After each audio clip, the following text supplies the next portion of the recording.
Hello everyone, welcome to the 29th lecture of this massive open online course on Sociology of Development. As you know, we are in the last week of this course in terms of globalization and development, and we are discussing Franz J. Surman. In the last class we discussed Toward a History of Needs by Ivan Illich, and today we are going to discuss Franz J. Surman's Paradigms Lost and Paradigms Regained, and in the next class also we will end with Paradigms Lost, Paradigms Regained. I mean the first part of Surman's reflections on development studies in the 21st century, or challenges for development studies in the 21st century. The first part, that paradigms lost, that we are going to discuss today in this lecture, and in the last lecture, in the next lecture, we are going to discuss paradigms regained. What we have discussed in the last class, if you slightly recall, that we have discussed Toward the History of Needs, throwing the baby out with the bathwater, as Ivan Illich focused on industrial mode of production that refers to the processes through which growing dependence on mass produced goods and services gradually erodes the conditions necessary for a convivial life, friendly life. And in examining a distinct area of economic growth, Ivan Illich demonstrates a general rule, that is, the use values are inevitably destroyed when the industrial mode of production achieves the predominance that Ivan Illich has termed radical monopoly. Then we have discussed in the last class how industrial growth produces modernized poverty or modernization of poverty, and modernized poverty appears when the intensity of market dependence reaches a certain threshold. Subjectively, it is the experience of frustrating affluence which occurs in persons mutilated by their overwhelming self-reliance on the riches of industrial productivity. Simply put, this modernized poverty deprives those affected by it of their freedom and power to act autonomously, to live creatively. Modernized poverty, we have discussed how it confines individuals to survival through being plugged into market relations. And thereby we have discussed how and precisely because of this new importance is so deeply experienced, it is with difficulty expressed. Okay.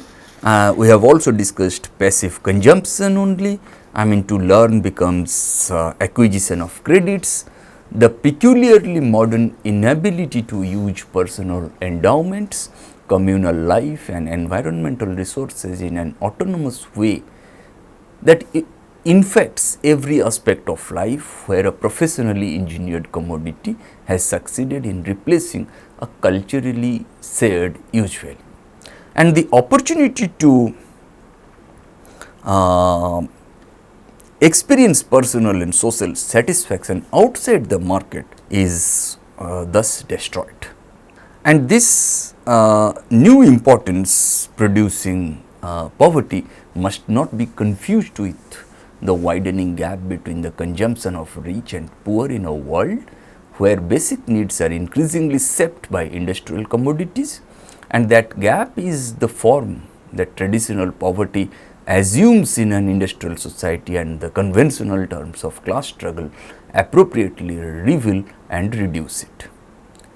Then Ivan Illich tried to make a distinction between modernized poverty on the one hand and burdensome price exacted by the externalities which increased levels of production spew into the environment. Pollution, stress and taxation are unequally imposed, and correspondingly defenses against such depredations are unequally distributed. Like the new gaps in access, such inequities in social costs are aspects of industrialized poverty for which economic indicators and objective verification can be found. Such is not true for the industrialized impotence that affects both rich and poor, and the liberty to design and craft one's own distinctive dwelling is abolished in favor of the bureaucratic provision of standardization, maybe in terms of clothing, in terms of food, in terms of housing and so on. And modernization of poverty, as Ivan Illich argues, suggests that people become helpless to recognize evidence unless it has been certified by a professional. In terms of tools for conviviality, grassroots common sense assessment and of technological systems, reorganization of industrial society, and so on, how Ivan Illich tried to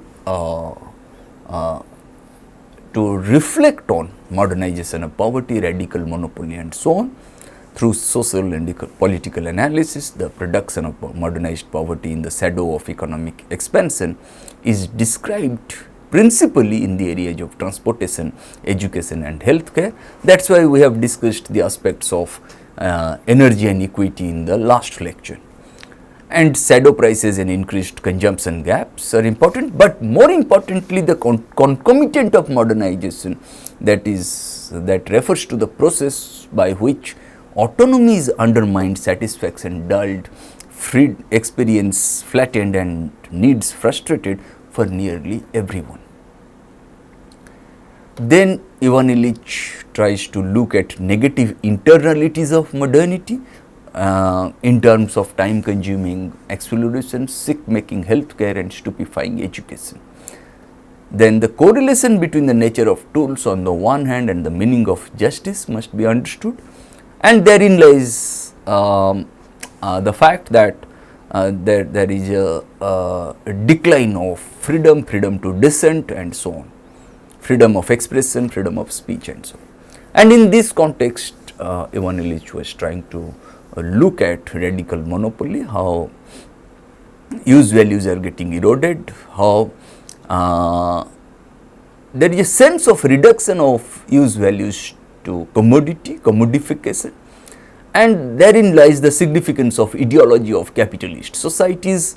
I mean, the real underlying relationships are hidden from our perception and we build our understanding of the world only in terms of appearances.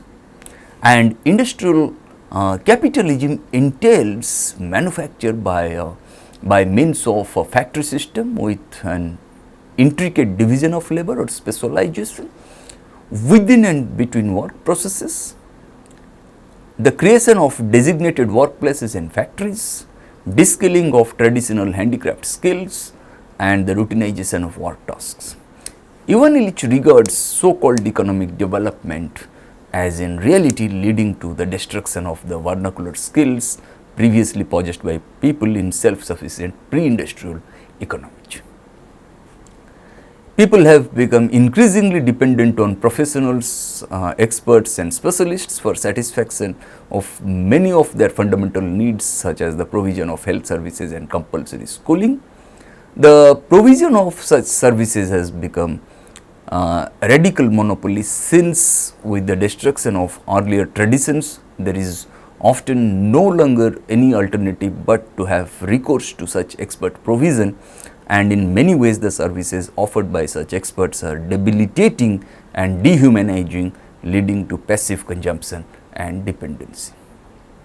A professionally engineered commodity has succeeded in replacing a culturally shared use value. Ivan Illich thus distinguishes modernized poverty from the burdensome price exacted by the externalities which increased levels of production spew into the environment. And for advanced industrial society, the modernization of poverty means that people are helpless to recognize evidence unless it has been certified by a professional. And Then we have discussed in the last class energy and equity, how radical alternatives to industrial society in terms of low energy convivial modernity in contradistinction with high energy technology, and under some circumstances a technology incorporates the values of the society for which it was invented to such a degree that these values become dominant in every society which applies that technology. And the material structure of products and devices can irremediably incorporate class bias. If you look at certain aspects of how technology interacts with society, you will find that the earlier notion that people used to think that especially one of the founders of the sociology of knowledge perspective, Karl Mannheim, who suggested that all knowledge except scientific knowledge is socially and culturally conditioned. I mean, science and technology, they became, especially science became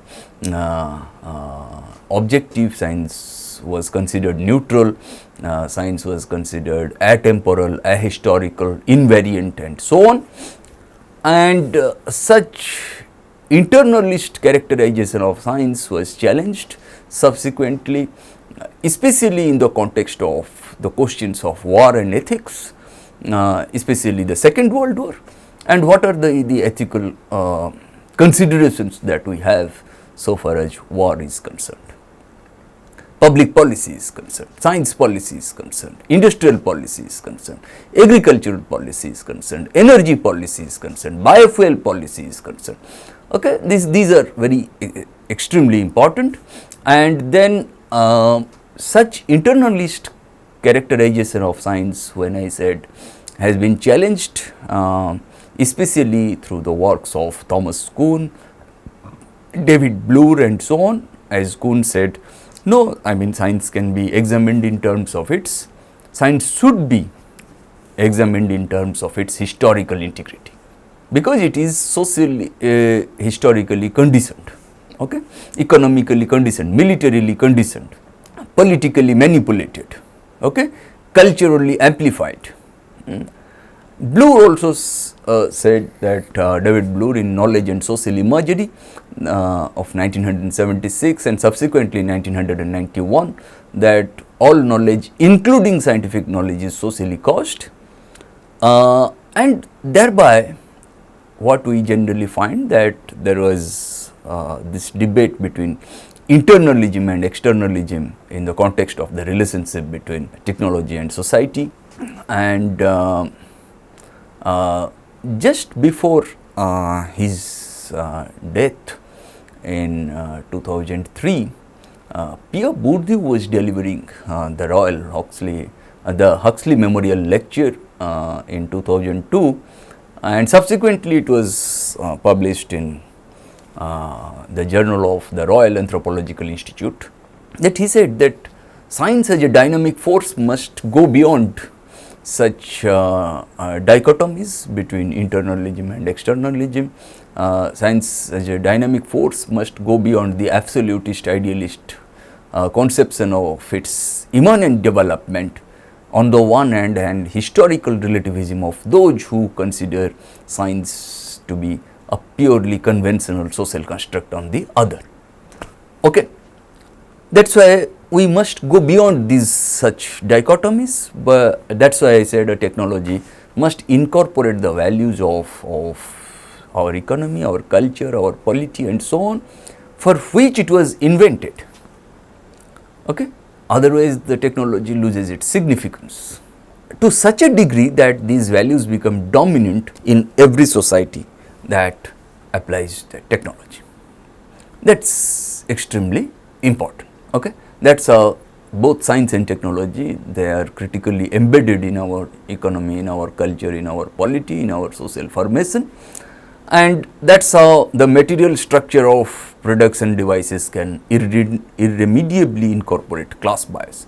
If you look at the construction of the New York Bridge by Robert Moses was a famous engineer from the 1930s to 1970s in the United States of America. What he did when he was given the charge of building New York Bridge what he did, he built the New York Bridge of 9 feet height, and at that time public buses were of 12 feet height in the US. It was the intention of Robert Moses so that public buses should not come and should not be able to use the New York Bridge, precisely because public buses were used by the blacks and the poor, and it suggests Moses' class bias and racial prejudice while constructing the New York Bridge. If you look at the works of Donna Haraway, U.D. Walkman and so on, you will find that how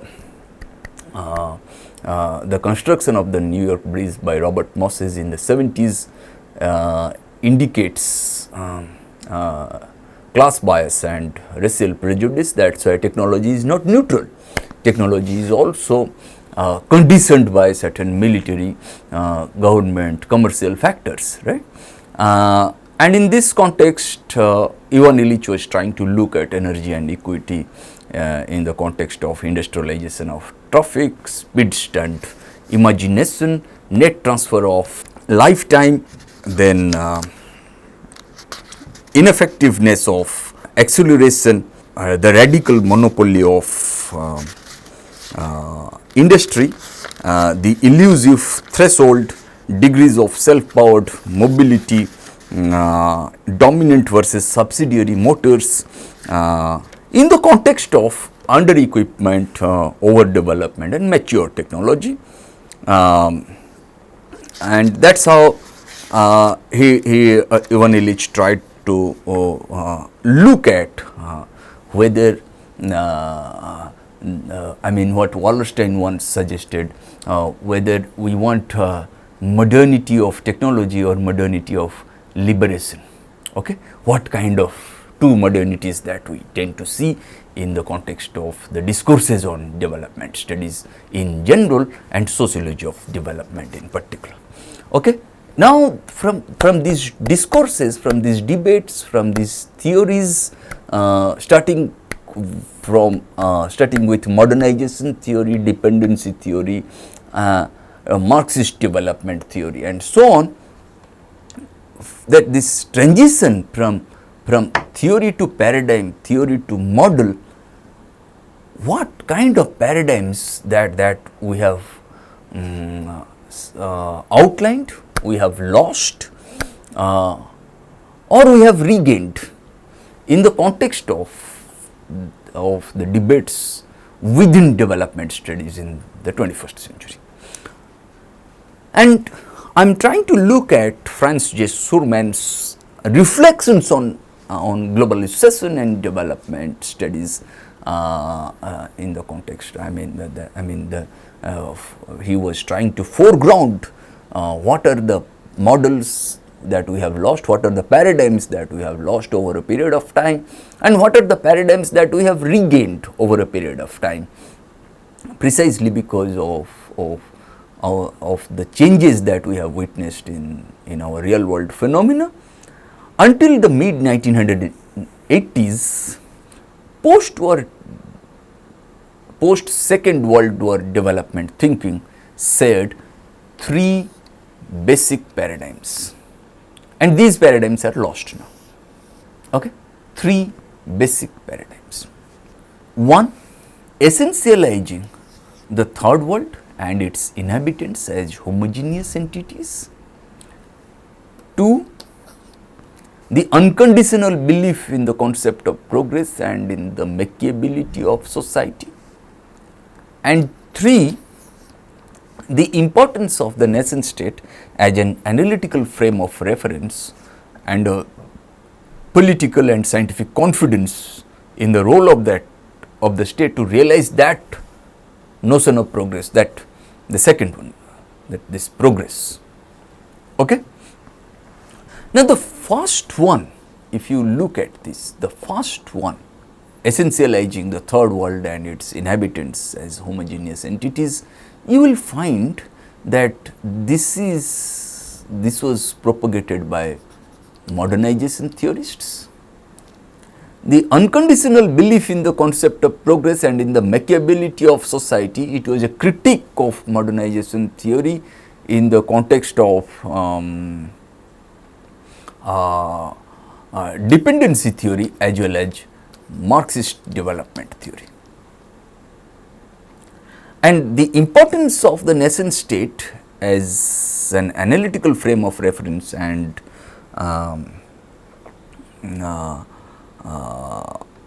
a political and scientific confidence in the role of the state to realize progress, that is emanating from Marxist development theory. And these paradigms are getting lost over a period of time. Okay? Modernization theory, as it was a colonial construct, dependency theory and Marxist development theory, they are socialist constructs. Okay? If modernization theory was a colonial construct or a capitalist construct, then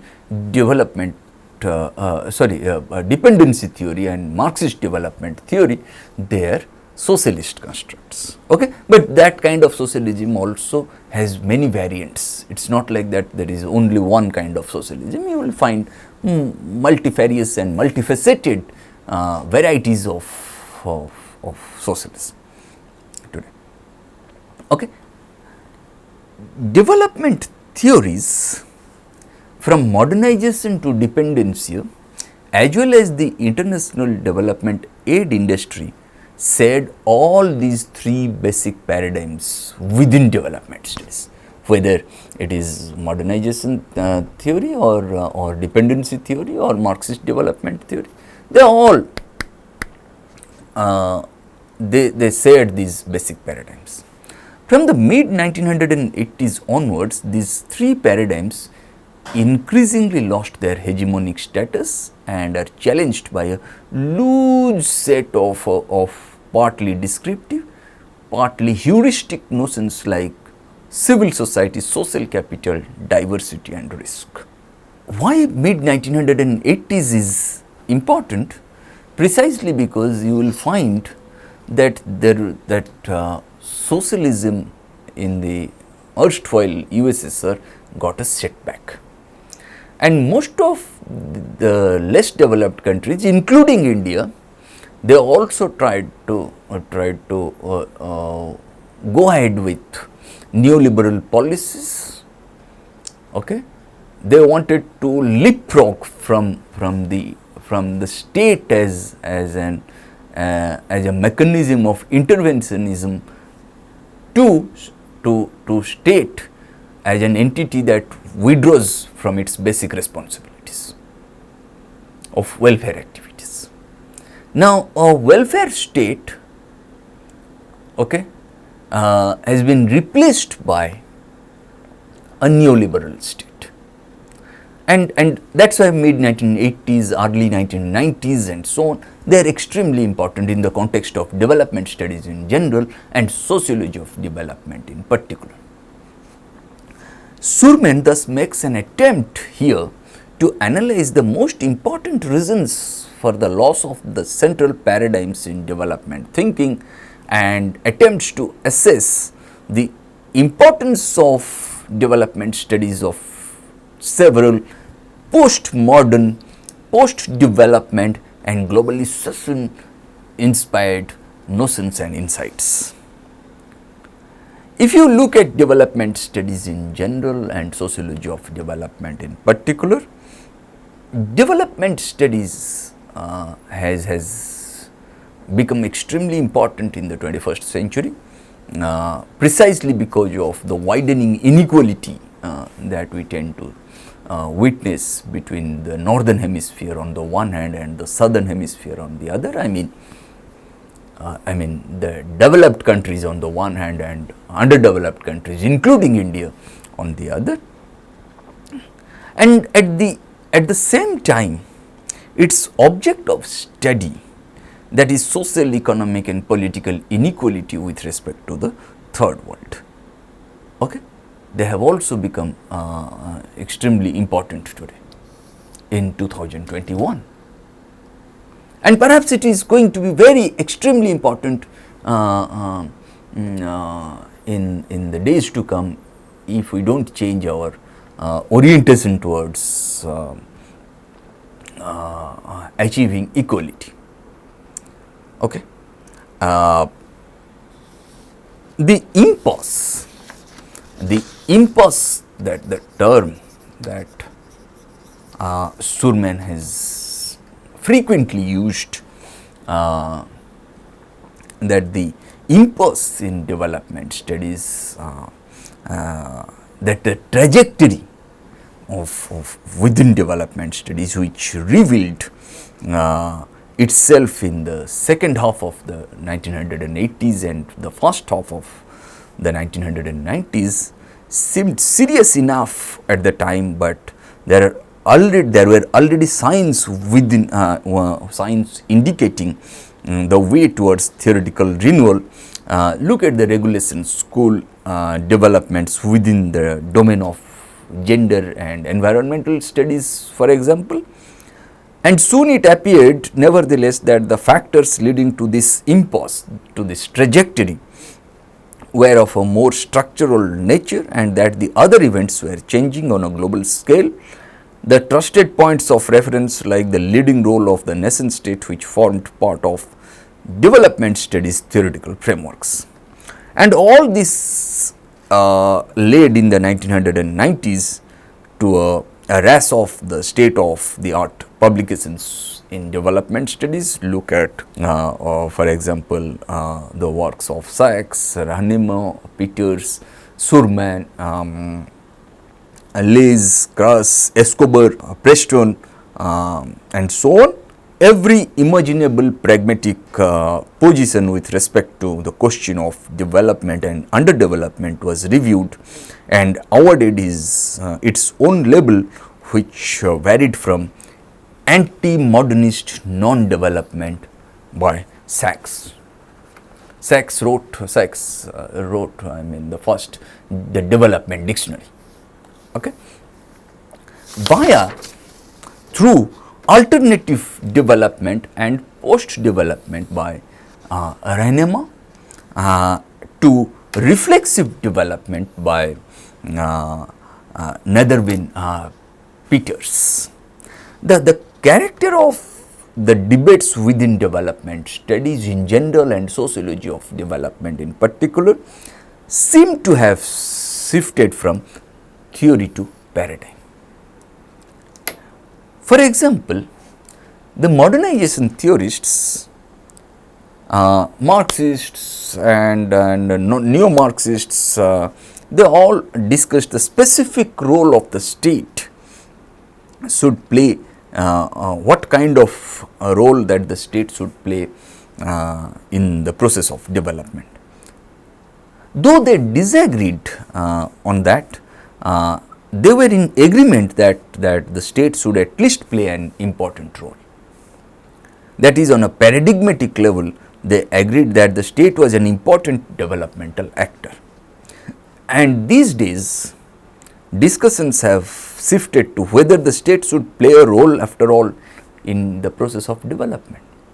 At the same time, civil society supposedly seemed to have evolved from a rather indeterminate conglomerate of individual households and an inarticulate societal container of economic classes and disparate social movements to a fully fledged articulate actor with synergetic development potential.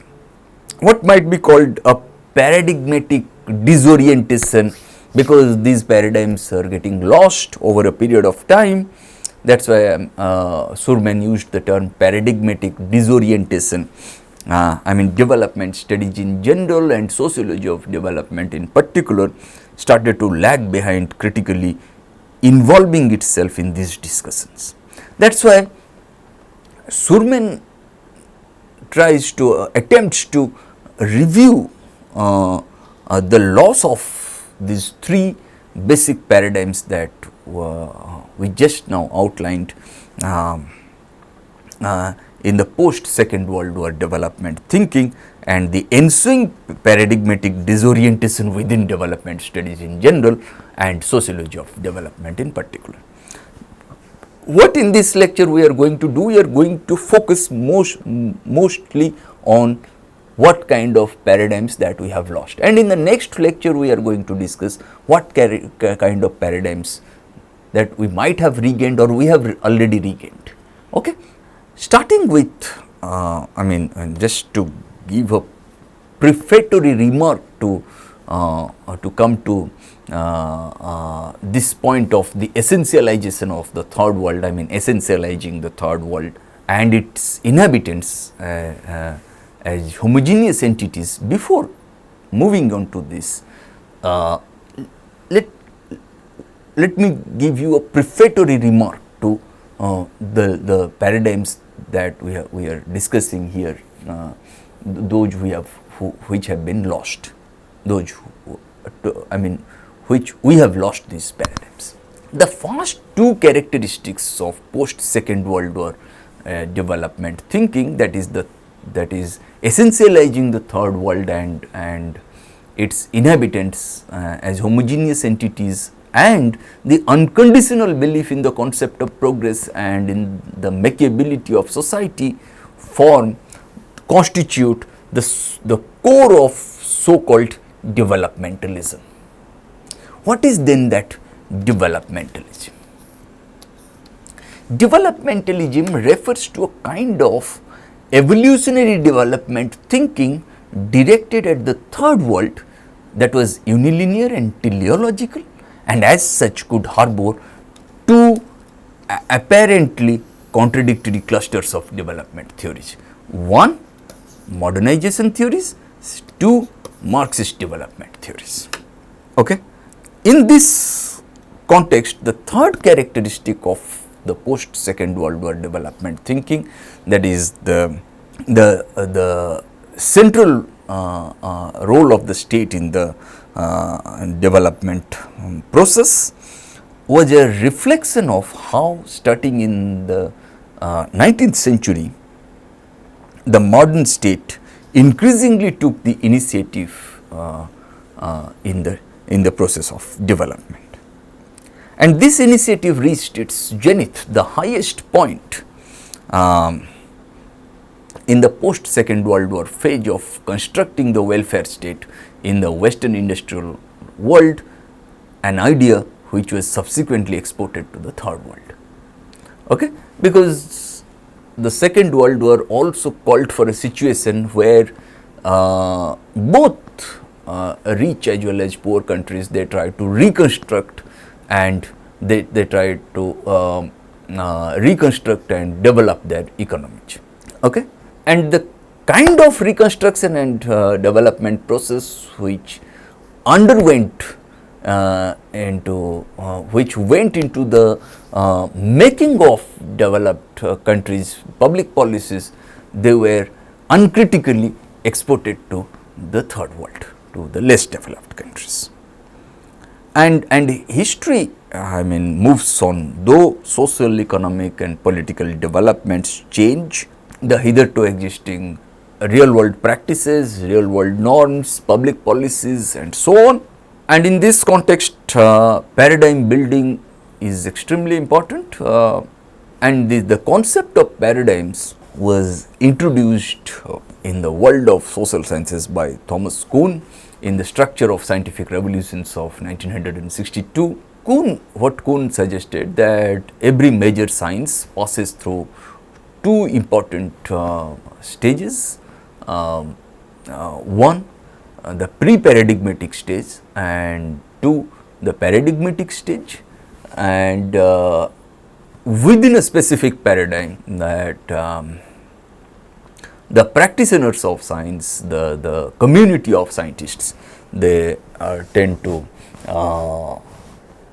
practice the norm-bound science, that is called the stage of normal science, and within normal science you may encounter, they may encounter anomalies. Anomalies refer to unanticipated or unexpected occurrences or happenings, and once science encounters anomalies, it enters the stage of crisis, and once science is crisis ridden, it tries to search for, it tries to look for, it tries to search or hunt for new paradigms. And a new paradigm can be reached not by following the traditional, the tradition bound activity, not by following the norm bound activity, but by revolutionary science. That is why if normal science is a tradition bound activity, then revolutionary science is a tradition shattering activity. And that thus Thomas Kuhn noted that paradigms have a natural resistance to change, though some more than others. Okay, if you look at some paradigms, suppose paradigms in sciences, natural sciences, and paradigms in social sciences, they may have they obviously they have a natural resistance to change, though some more than others. Okay, when we look at biological sciences, okay, principle of natural selection by Darwin and the origin of species and so on.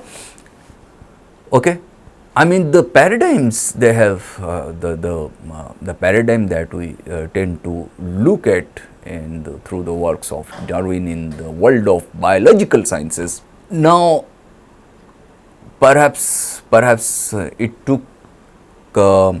has taken relatively less amount of time as compared to the paradigms in social sciences, when we say know what is rationality and what is superstition. Okay, that's why perhaps it's not only not possible to, it is not only impossible to form paradigms in social sciences, but also not desirable to have paradigms in social sciences, precisely because these paradigms are built on the basis of consensus, and such consensus replaces plurality of practices with uniformity of practice. Okay? And at any given point of time, such uniformity of practice makes the purview of makes the world of social sciences, purview of social sciences poor, and if you look at this, I mean, very often consensus is manipulated politically and so on, economically determined, commercially determined, militarily determined, and so on. That is why perhaps consensus, that is why I said consensus is not only not possible in social sciences, but also not desirable in the world of social sciences. And that is why the paradigms that we are talking about, there may be multiple paradigms in the world of social sciences. Okay, and one must have the capacity, one must have the empathy, one must have tolerance to understand each of the paradigms in social sciences. Okay, unlike, I mean, in natural sciences, the tendency to move out of the paradigm is relatively faster as compared to social sciences, because of the social, political, economic complexities that social sciences are endowed with. It does not imply that science is not endowed with social, economic, political complexities, but I am just telling you that the paradigms, I mean what Kuhn suggested, that the paradigms within social sciences, they take more time to undergo transformation as compared to natural sciences. Okay? The three basic paradigmatic characteristics that we have discussed in the context of Surman's reflections on the lost paradigms that within development studies in general and sociology of development in particular. These three basic paradigms or paradigmatic characteristics of post-Second World War development thinking, namely essentializing the third world and its inhabitants as homogeneous entities, then the unconditional belief in the concept of progress and in the makeability of society, makeability of our economy, culture and polity. And thirdly, the importance of the nascent state as an analytical frame of reference and political and scientific confidence to realize that progress. Okay? They have in time come one by one under attack. That is why let us go one by one. The essentialization of the third world. When you look at the essentialization of the third world, first of all, there was a mounting critique of the idea of a homogeneous third world, an extension of this such critique of the idea of a homogeneous third world was an extension of the critique of dependency theory, which in its most popular version could not explain the diversity of development experiences among third world countries. And the role of the Organization of Petroleum Exporting Countries, shortly known as OPEC, in the oil crisis at the beginning of the 1970s, the economic success of the Asian tigers, especially Asian tigers, when I say, I refer to Singapore, Hong Kong, Taiwan and South Korea. These four countries are often referred to as the Asian tigers. At the beginning of the 1970s, the economic success of the Asian the role of the OPEC in the oil crisis at the beginning of the 1970s, the economic success of the Asian tigers in relation to the continuation of extreme poverty in Africa and the return to military dictatorships in several Latin American countries, which was seen as a sort of political regression.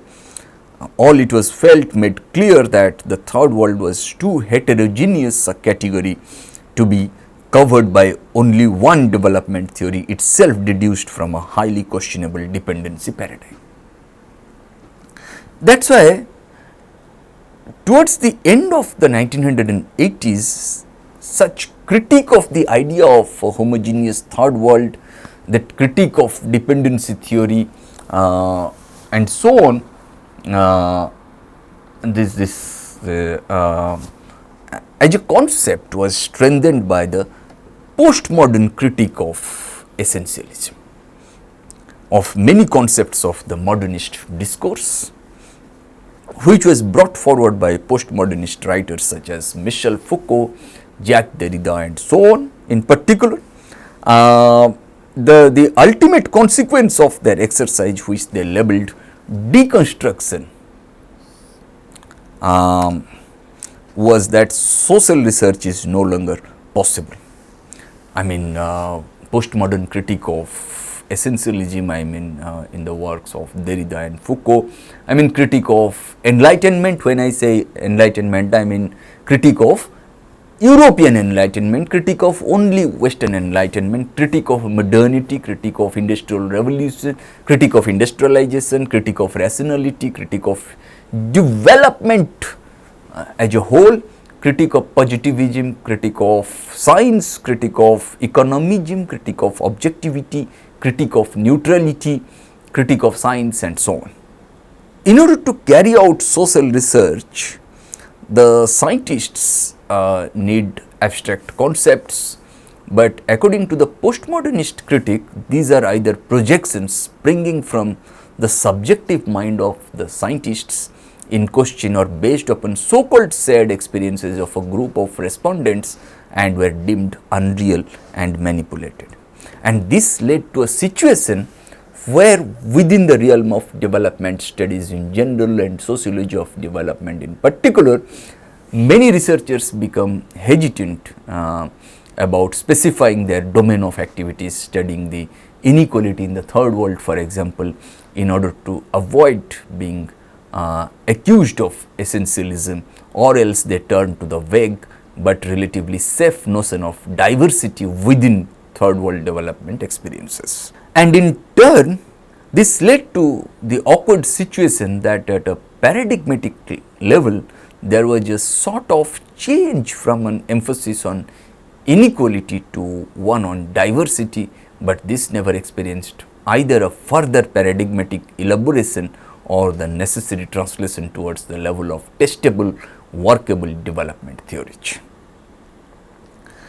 Coming to, in the 1990s, coming to the end of the belief in the concept of progress and in the makeability of society, in the makeability of our economy, culture and polity.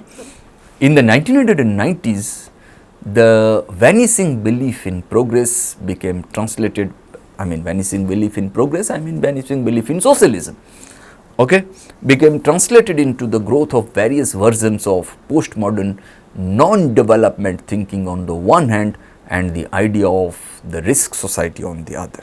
In the 1980s, development pessimism had already set in because it was realized that the gap between rich and poor countries continued to widen, and where economic growth had occurred, it had a catastrophic effect on the environment, and that the end of real existing socialism had removed socialist inspired development trajectories from the academic and political agendas. An early version of postmodern, in fact anti-modernist non-development thinking was introduced by Wolfgang Sachs in 1992 as follows, like this: development talk still pervades not only official declarations but the language of grassroots movements. It's time to dismantle this mental structure. If grassroots movements wielded a discourse in which they exercised their right to have access to the development process, they were warned off by the authors of the development dictionary. Sachs was the main author of the development dictionary and implicitly accused of having a false consciousness instilled by constant bombardment with the wrong images provided by Western controlled media. The level of underdevelopment which the authors of the development dictionary trace back to what President Truman said in 1949 that we have discussed in the initial classes led to arrogant interventionism from the developed countries and pathetic self-pity in the less developed countries. That's why when Truman delivered that lecture in 1949, US President Truman delivered that lecture in 1949, he divided the world between developed and underdeveloped countries on the basis of race, on the basis of color, on the basis of improved modes of production and so on.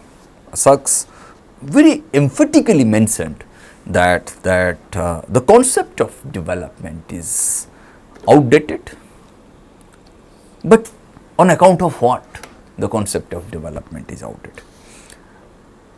He outlined 4 factors on the basis of which he argued that the concept of development is outdated. That belief in technology led and will increasingly lead to ecological disasters. Secondly, the concept of development was an ideological weapon in the conflict between the developed countries on the one hand and underdeveloped countries on the other, which is no longer there. There is no more need to find ideological allies in the underdeveloped countries on the basis of a project wherein the US provided the role model. The welfare gap between the developed countries and underdeveloped countries is growing and not diminishing in spite of the promise of the development discourse promulgated by modernization theories on the one hand and dependency theories and Marxist development theories on the other. And fourthly, development leads to a loss of biodiversity, loss of diversity as such, which is boring.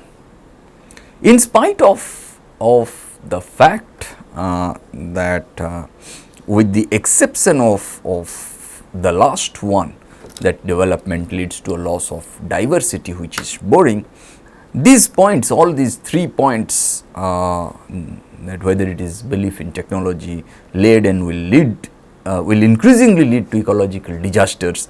The concept of development was an ideological weapon in the East-West conflict, which is no longer there. There is no more need to find ideological allies in the South on the basis of a project wherein the US provided the role model, and the welfare gap between North and South is growing and not diminishing in spite of the promise of the development discourse. I mean, these 3 points make sense. It is still a long way from getting rid of the concepts of development and progress.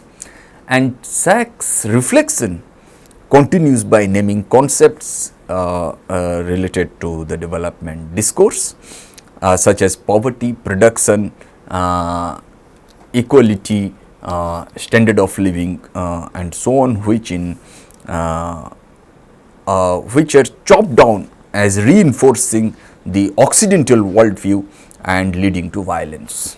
And lastly, Sachs promises the reader a window of other ways of looking at the world and to get a glimpse of the richness and blessings which survive in non-Western cultures, including India, in spite of development. Okay, non-Western cultures is extremely important. Okay.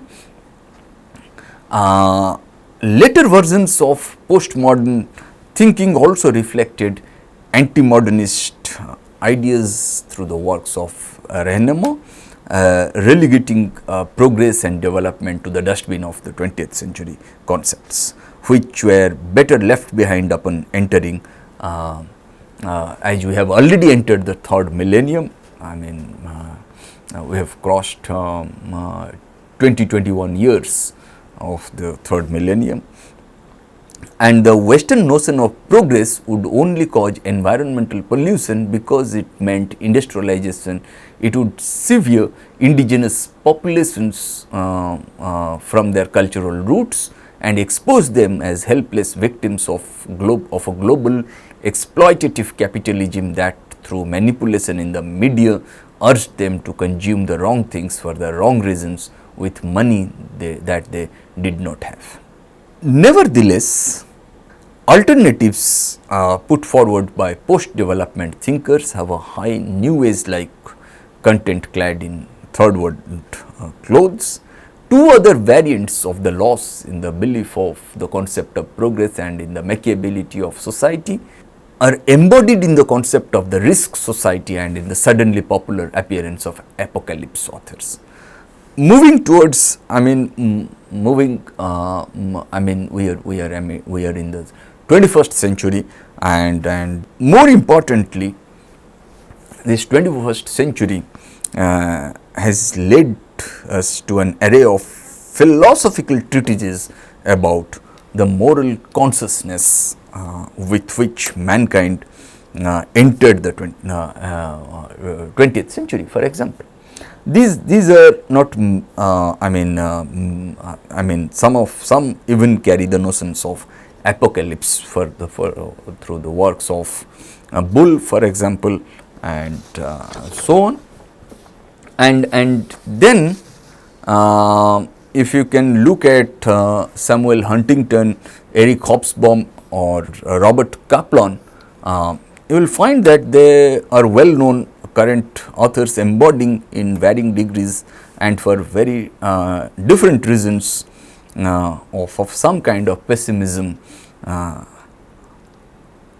If you look at Huntington's Class of Civilizations, later published of course as a book, Huntington was urging the West to give up its universal illusions and not to meddle in regional conflicts elsewhere in the world.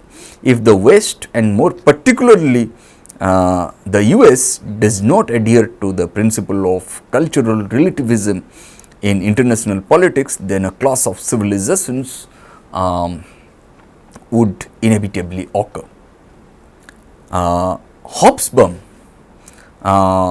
finds an explanation for such pessimism, moral crisis, individual materialism, moral crisis in the ultimate victory of individual materialism, which led to the degradation of traditional networks of human solidarity, and this moral vacuum results in a chaos completed by the onslaught of a global economy, leaving nascent states virtually defenseless. Huntington and Hobsbawm, however, are mildly optimistic in comparison to Robert Kaplan. Kaplan's The Coming of Anarchy, that takes the reader on a journey through West Africa, painting a picture of total political and social chaos, and paramilitary warlords and organized bandits fight each other for scarce resources, while the urban centers are ruled by corruption, crime, disease, overpopulation, and a gigantic pollution. And this regional criminal activity, anarchy, would eventually reach global levels. According to Kaplan, the end of the Cold War did not lead to the end of history, but on the contrary, it ushered in a period where international relations will be dominated by chaos. Such studies of these authors, especially Samuel Huntington, Eric Hobsbawm, and Robert Kaplan, are perhaps somewhat extreme, but Surman does not have the feeling that they are atypical. In any case, the recent atmosphere was decidedly more pessimistic in comparison to the turn of the 19th to the 20th century. Of course, at the end of the 19th century, there were also doubts about the 20th century, about what the 20th century would bring, but optimism, especially faith in the wonders of technological progress, prevailed. At the end of the 20th century, and still these days in 2021, it is precisely fear of the unintended consequences of technological progress, state and government's interventions, which had and still has such a paralyzing effect on imagining positive future scenarios. For example, in 1986, the German sociologist Ulrich Beck, later joined by Anthony Giddens and Scott Lass, introduced the term risk society. And this term seems to imply a generalized feeling of such pessimism, the feeling that it is useless to look ahead to plan because of the increasing influence of unintended consequences which the technological growth machinery bestows upon us. And as a result, human agency, in spite of the reflexive modernity which would enable human actors to cope with global risks, is apparently undervalued by this approach, with concepts like progress and emancipation virtually dismissed. Also, the notion of global risk society seems a typical example of European ethnocentric thinking, because many in the third world have never known any society other than a risk society. So, in the past, from the 1980s to the 2000s, progress as one of the most central and continually present notions of modernity finally met with heavy, albeit separated, opposition from anti-modernist post-development quarters, from riders of the apocalypse, and from the Anglo-German axis of the reflexive modernization theorists introducing the notion of risk society. Coming to the end of the belief in the role of the state, what we generally find that it didn't take long for the critique of the third common characteristic of post Second World War development thinking, that is the central role of the state in development theories, to take form. Postmodernism enjoyed its near hegemonic popularity only for a relatively short time because of the appearance of on the stage of that other buzzword that globalization, that integration of of many economies into a single unified whole. Economic integration, then you will find cultural integration, you will find political integration. Such kind of that integration also leads to some kind of, has also led to some kind of uniformity that has become a problem. Food cannot be made uniform. Our clothing, our dress pattern cannot be made uniform, right? Our cultures differ. If our cultures differ, then our food patterns will also differ, right? In order to understand the impact of the concept of globalization had on development studies, it is important first to realize the importance of the concept of the nascent state for social science theories in general, and many of those theories refer directly or indirectly to the state or the nascent state. As such, this is not surprising. The construction of nascent states in the West and the coming of age of the social sciences were simultaneous, even interrelated processes. Economic theories focused on the workings of the national market or on economic relations between nations. In political science, the role of the state and the process of nation building became central objects of study, and in cultural studies, the notion of a national identity was crucial in understanding the differences between two cultures. No wonder that at least at a paradigmatic level, the nation state also plays a central role within development studies, being an interdisciplinary social science. The importance of the state became visible in modernization theories, dependency theories, and even in world system theories by Immanuel Wallerstein. And now globalization has changed all that. You will find if there ever has been something like globalization, then that is over and gone, because we have now entered a period of increasing fragmentation, disintegration and deglobalization. This is extremely important. That at any rate, many participants in the globalization debate seem to agree on the decreasing economic, political and cultural importance of nation states today. The central role of the state is being hollowed out from above as well as from below. In a political sense, one notices the increasing importance of international political organizations, economic, political, military expansion of international political organizations, which interfere politically and also militarily in particular states.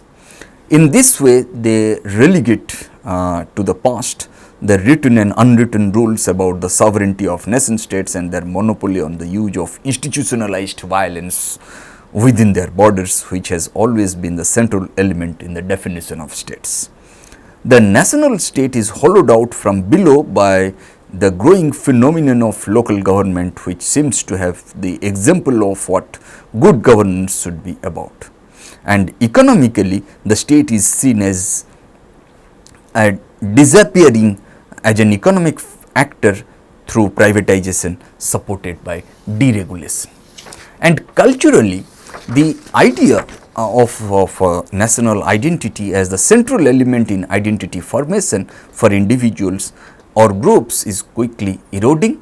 That is why you will find that in favor of cosmopolitanism on the one hand and or the fortification of ethnic, regional and religious identities on the other. As the state has always played a central role in development theories, it is not hard to imagine the impact the globalization debate has had on development studies in general and sociology of development in particular. The impulse in development theories which has signaled in the mid 1980s took on paradigmatic dimensions in the 1990s and 2000s.